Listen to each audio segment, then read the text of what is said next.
जरा गौर से देखना है, मैं इसी इसी टॉपिक की को मजीद एक्सटेंड कर रहा हूँ, बड़ा इंपॉर्टेंट है। मैं इसलिए वो करवाने लगा हूँ कि पास पेपर में आया है, तो मैं अभी उसका प्रोसीजर लिखवा कर तो फिर आपको उसका क्वेश्चन भी करवाऊंगा। पहले मैं जेड का करवाने लगा हूँ, ये टी मिटाने लगा हूँ ताकि आप पहले जेड अच्छे तरीके से समझ लें। जेड का आपने जो अभी तक क्वेश्चन किया है वो एक पॉपुलेशन के लिए था। अब जो क्वेश्चन आएगा वो डबल पॉपुलेशन के लिए। और ये मैं क्वेश्चन आपको इसलिए करवा रहा हूँ कि मैंने पास पेपर्स में ये क्वेश्चन देखा है। तो मैं अभी पास पेपर्स मेरे पास हैं, ये देखें फाइल में, ये भी दिखाता हूँ। ये प्रोसीजर सेम है, जहां जहां पे चेंजिंग है ना, मैं से वो चेंज करने लगा हूँ।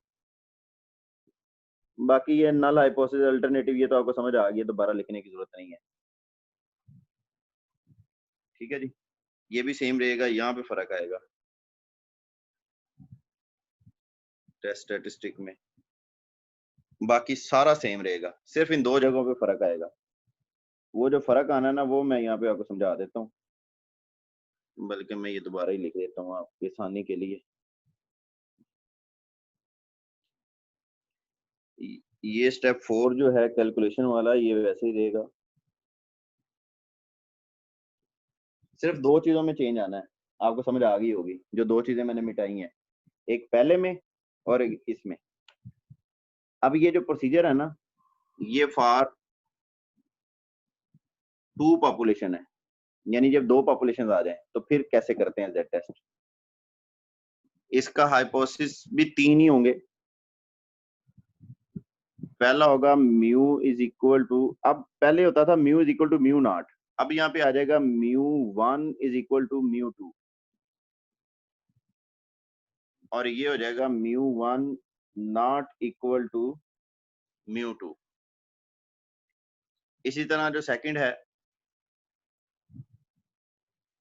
उसमें हो जाएगा mu 1 is equal to mu 2, mu 1 greater than mu 2। तीसरा जो है वो हो जाएगा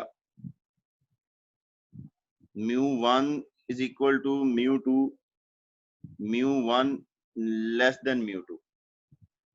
ठीक है जी। अब सेकंड स्टेप सेम रहेगा, थर्ड स्टेप में z का जो फार्मूला है वो चेंज हो जाएगा। चेंज क्यों होगा?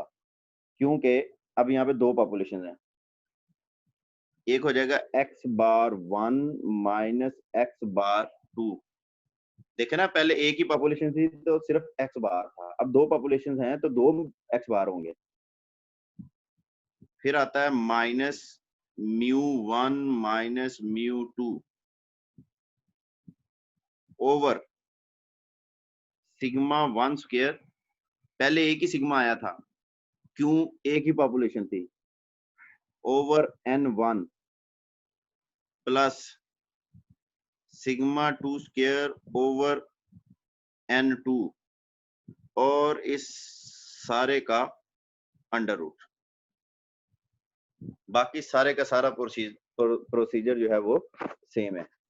अब यहाँ पे एक चीज, ये स्टार्ट में देखिए मैंने क्या लिखा है, mu 1 is equal to mu 2, mu 1 is equal to mu 2, mu 1 is equal to mu 2। इसका मतलब है म्यू 1 और म्यू 2 ये दोनों हमेशा बराबर होंगे इसमें। तो जब ये बराबर होंगे तो ये माइनस करेंगे, सेम वैल्यू से माइनस करें। फॉर एग्जांपल ये 5 है, ये भी 5 है, तो रिजल्ट क्या आएगा? 0। तो ये वाला हमेशा 0 हो जाएगा, इसलिए ये लिखें या ना लिखें एक ही बात है। तो मैं फार्मूला थोड़ा सा छोटा कर देता हूँ, ये इतना फार्मूला बच।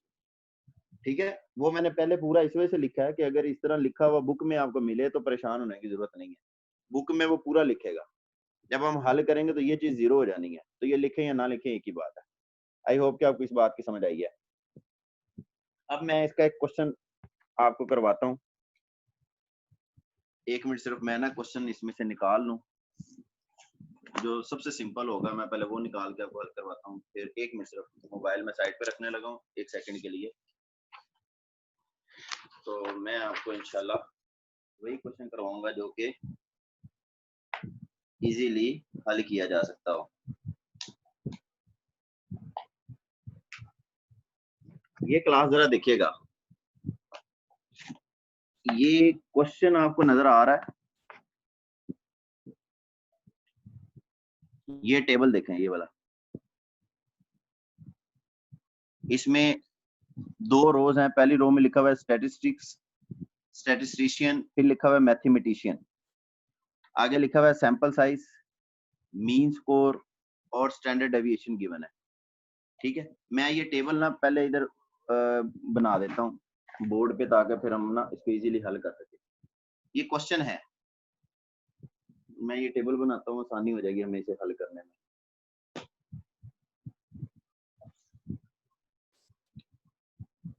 मैं 1 मिनट सिर्फ टेबल मेज के राइट साइड पे बना देता हूँ।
क्लास अब ये क्वेश्चन को हम पढ़ेंगे और से जरा आपने देखना है। क्वेश्चन लिखा हुआ है, स्टेटमेंट देखें। वो कहता है, अगर आपको सही नजर आ रहा है तो, a form of intelligence test, कोई इंटेलिजेंस टेस्ट हुआ है, was given to random samples of statisticians and mathematicians in a certain university. University में वो इंटेलिजेंस टेस्ट का कोई फॉर्म था, वो स्टैटिस्टिशियन को भी दिया गया और मैथमेटिशियन को भी दिया गया। उसके नतीजे में ये डाटा आया। ये देखें, ये कहता है कि जो स्टैटिस्टिशियन को दिया गया वो 300 लोगों को दिया गया, और मैथ वाले कितने थे? 200 थे। स्टैट वालों की मीन कितना आया? 13.50। मैथ वालों का मीन कितना आया? 12.9। स्टैट वालों का स्टैंडर्ड डेविएशन कितना आया? 2.0, और मैथ वालों का आया 2.50। अब नीचे वो क्या कहता है? कहता है, is the difference between mean score significant? ये देखें, मैं आपको ना इंशाल्लाह इजी वे में समझाने की कोशिश करता हूँ। ये 3 केसेस हैं, एक है 2 साइडेड, एक है 1 साइडेड, और तीसरा भी 1 साइडेड, यानी 2 1 साइडेड और एक 2 साइडेड। मैंने कहा था अगर क्वेश्चन में वो ग्रेटर देन लेस देन का जिक्र नहीं करता तो हम 1 साइडेड नहीं लगा सकते। अगर हमें समझ ही नहीं आ रही, उसने कोई ऐसा जिक्र नहीं किया, हमें किसी किस्म की कोई बात नहीं की, तो हमेशा 2 साइडेड लगेगा यहाँ पे तो। और अगर वो कहता है सिग्निफिकेंस का लफ्ज यूज करता है, फिर भी 2 साइड लगेगा। ये सिर्फ उस सूरत में लगेंगे जब greater than, less than, at least, at most, इस तरह के नाम यूज होंगे। तो यहाँ पे ऐसा कोई नाम यूज नहीं हुआ। इसका मतलब है कि इसमें कौन सा केस आएगा? 2 साइडेड का केस आएगा। तो यही हाइपोथेसिस रहेगा। इस बात की समझ आई है तो ओके करें, जरा मैसेज करें कि मैंने ये वाला हाइपोथेसिस क्यों यूज किया है। इस बात की समझ आ गई है सबको? ओके, बाकी लोग भी ओके करें अगर समझ आ गई है तो। ओके, जैनब आप भी ओके करें।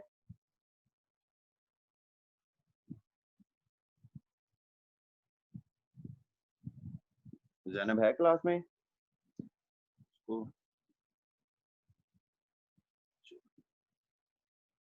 अच्छा, सेकंड स्टेप, उसने क्वेश्चन में नहीं बताया कि लेवल ऑफ सिग्निफिकेंस क्या यूज करना है। तो मैंने बताया था कि अगर लेवल ऑफ सिग्निफिकेंस का ना पता हो तो हमेशा क्या यूज होता है? 0.05। थर्ड टेस्ट हमने कौन सा लगाना है? Z लगाना है या T लगाना है? मैंने Z लगाना है। यहाँ पे क्यों Z लगाना है? मैंने बताया था Z लगाने के लिए हमारे पास प्रोसीजर क्या है? n ग्रेटर देन क्या होना चाहिए? 30 होना चाहिए। यहाँ पे 2 n है, ये देखो, एक ये है n1, एक ये है n2, और दोनों 30 से अबव हैं। इसका मतलब है कौन सा टेस्ट लगेगा? Z टेस्ट लगेगा। बात की समझ आ गई है? साथ मुझे ओके कर दिया करें। तो ये दूसरा स्टेप भी इसी तरह लिखा रहेगा, तीसरा भी इसी तरह लिखा रहेगा। अब चौथे में हम कैलकुलेशन करेंगे। तो मैं ये नीचे वाला मिटाने लगा हूँ ताकि हम कैलकुलेशन कर लें, बाकी स्टेप हम बाद में। ये चौथे स्टेप में हमने करनी है इसकी कैलकुलेशन। जी क्लियर है? मैसेज करें।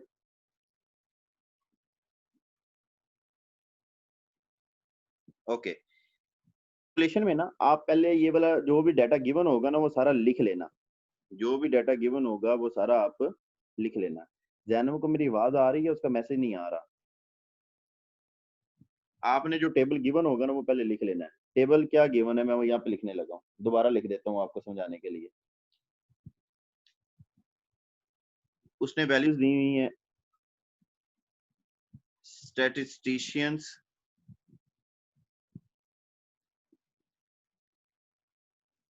मैथमेटिशियंस। यहाँ पे वो कहता है कि सैंपल साइज है। यहाँ पे वो कहता है इसका मीन है। यहाँ पे वो कहता है कि इसका स्टैंडर्ड डेविएशन है।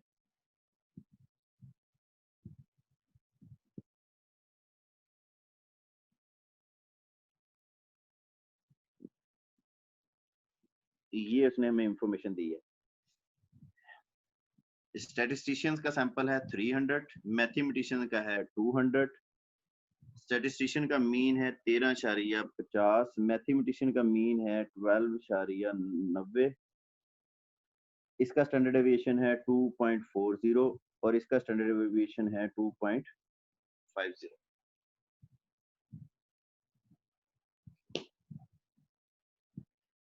अब हमने कौन सा स्टेप कर रहे हैं? 4। कैलकुलेशन किसकी करनी है? इसकी। मैं ये वाला पहले फार्मूला लिख देता हूँ जिसकी कैलकुलेशन करनी है हमने। यानी ये फार्मूला है x बार 1 माइनस x बार 2 over sigma 1 square over n1 plus sigma 2 square over n2 और इस सारे का अंडर रूट। अब ये सारी इंफॉर्मेशन जो इस टेस्ट में यूज होनी है, इस फार्मूले में पुट होनी है, वो यहाँ पे गिवन है क्वेश्चन में। ये क्वेश्चन का टेबल मैंने लिखा है आपके सामने। ये है n1, ये है n2, क्योंकि दोनों क्या है? सैंपल साइज है। सैंपल साइज को n नहीं कहते हैं, दो है सैंपल साइज, तो एक को n1 कहेंगे, एक को n2 कहेंगे। ये मीन है, लेकिन दो मीन है, एक ये मीन है और एक ये मीन है। तो इसको हम कहेंगे x बार 1 और इसको हम कहेंगे x बार 2। ये दो स्टैंडर्ड डेविएशन है। इसको हम कहेंगे सिग्मा 1 स्क्वायर, इसको हम कहेंगे सिग्मा 2 स्क्वायर। ये देखें सारा डाटा मौजूद है। अब हम इसमें पुट कर देते हैं। x बार 1 की वैल्यू है 13.50, तो मैं यहाँ पे पुट करने लगा हूँ 13.50 माइनस ये वाला माइनस इधर आ गया। अब x बार 2 की वैल्यू देखते हैं, वो है 12.90। ये मैं इधर पुट कर देता हूँ 12.90, बटे में आ जाए इसके अंडर रूट में। ये है सिग्मा 1 स्क्वायर। सिग्मा 1 स्क्वायर की ये वैल्यू है 2.40, तो मैं ये पुट कर देता हूँ 2.40। मैंने इसकी जगह पे पुट किया है। और नीचे है n1। n1 की वैल्यू ये लिखी हुई है 300, तो ये मैं यहाँ पे 300 लिख देता हूँ। फिर आ जाएगा दरमियान में प्लस, ये वाला प्लस। फिर सिग्मा 2 स्क्वायर, ये है सिग्मा 2 स्क्वायर 2.50, ये मैं इधर पुट कर देता हूँ 2.50। बटे में है n2। n2 की वैल्यू ये देखें 200, ये मैं इधर पुट कर देता हूँ। यहाँ तक बात की अगर समझ आ गया तो बताएं, आगे काम तो बिल्कुल वही है जो पहले हमने किया था। मैसेज करें अगर समझ आ गया तो। Okay okay.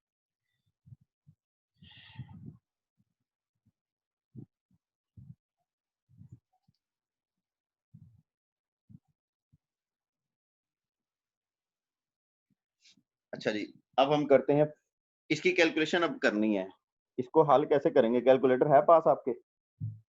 कैलकुलेटर है तो जल्दी से इसको हल करें जरा। कोई एक बच्चा कैलकुलेटर जिसके पास हो। ये 13.50 माइनस 12.90,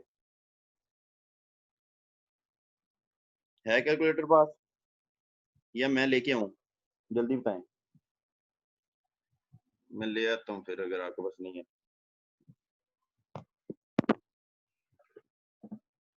एक मिनट रुके, सिर्फ मैं कैलकुलेटर लेके आता हूँ।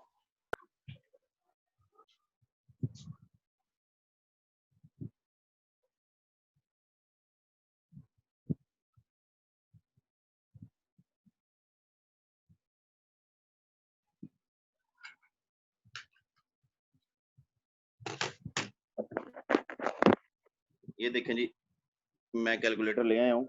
पहले वैल्यू है आपके पास 13.50 माइनस 12.90, तो मैं यहाँ पे लिखता हूँ सर 0.6 आता है। 50 माइनस 12.90, तो ये इसका आंसर आता है 0.6। ये आ गया 0.6। अब बटे में आ जाए, पहले इसको हल कर लेते हैं। ये है 2.40 डिवाइडेड बाई 300। मैं इसको इकट्ठा ही हल करने लगा हूँ। 2.40 डिवाइडेड बाई 300 और फिर है 2.50 डिवाइडेड बाई 200। ये बटे वाला सारा हल करने के बाद ये सारा मैंने इकट्ठा हल कर दिया। इसका आंसर आया है 0.025। इसका अंडर रूट लेना है।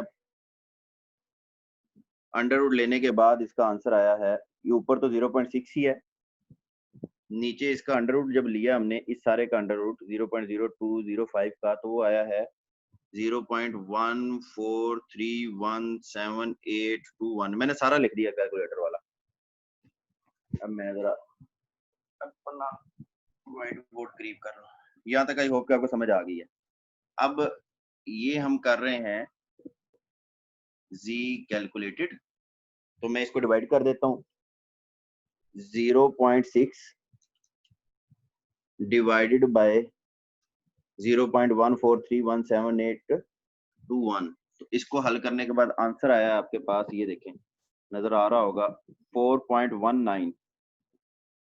4.19 ये हमारे पास आंसर आया है जी कैलकुलेटेड का। अब हमने आना है फिफ्थ स्टेप पे। ये 4 स्टेप हो गए ना कैलकुलेशन वाला, चौथा स्टेप। अब 5वां step, critical region. Critical region आपके पास किसके बराबर था? Z कैलकुलेटेड इसका mod greater than and equal to Z tabulated. ठीक है जी। अब ये Z कैलकुलेटेड का रिजल्ट तो हमने निकाल लिया, ये आया 4.19। तो ये यहाँ पे पुट कर देते हैं 4.19। और आपको पता टेबुलेटेड लाने के लिए यहाँ पर हम क्या पुट करते होते थे? अल्फा। अब एक और चीज मैं दोबारा रिवाइज करवा दूं समझाने के लिए। ये साइड पे मैंने कहा था अगर टू साइडेड हाइपोथेसिस होगा तो ये अल्फा नहीं आएगा, अल्फा बाय 2 आएगा। और अगर वन साइडेड होगा तो ये सिर्फ अल्फा आएगा। इस बात की आपको शायद याद हो। तो हमारा टेस्ट कौन सा है ये देखें। हमारा टेस्ट जो है वो टू साइडेड है। तो यहाँ पर अब अल्फा आएगा या अल्फा बाय 2 आएगा? अल्फा बाय 2 आएगा। इस बात की समझ आई है तो मुझे मैसेज करें। ये सिर्फ टू साइडेड में अल्फा बाय 2 लगाएंगे। अगर केस वन साइडेड आते हैं तो फिर सिर्फ अल्फा। अच्छा जी। अब greater than and equal to, एक मिनट, ये आ गया Z। अल्फा की वैल्यू गिवन नहीं है, ये देखें किसके बराबर है? 0 पॉइंट। तो मैं इस अल्फा की जगह पर यहाँ पे पुट कर देता हूँ 0.05 डिवाइडेड बाय 2। जब आप टेबल देखेंगे, टेबल मैंने आपको दे दिए हुए हैं। टेबल में टू साइडेड जब आप देखेंगे तो इसकी वैल्यू मुझे याद है इसलिए मैं लिख देता हूँ, वो होती है 1.96। लास्ट स्टेप है, उसको हम कहते हैं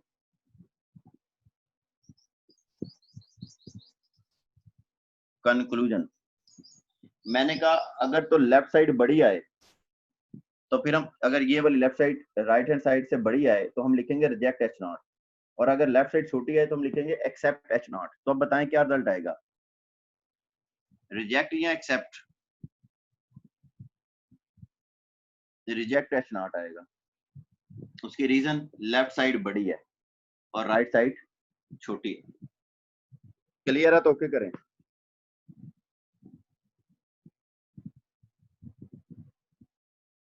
ओके अच्छा जी, अगर आपको इस क्वेश्चन की समझ आ गई है तो ये इसका एक स्क्रीनशॉट यहाँ पे बल्कि वीडियो में ये बन गई है, स्क्रीनशॉट भी ले सकते हैं आप अगर सारा बोर्ड आ रहा है तो पूरा क्वेश्चन।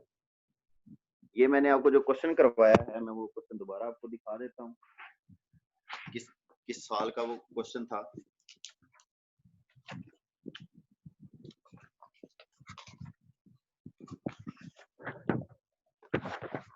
वेट अ मिनट,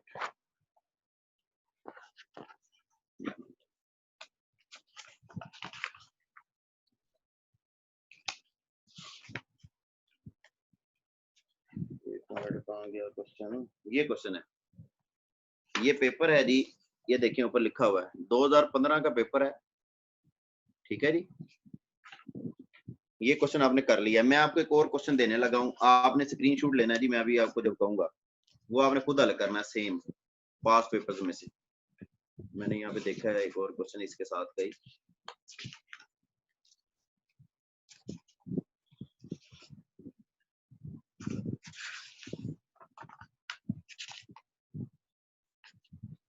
ये क्वेश्चन है,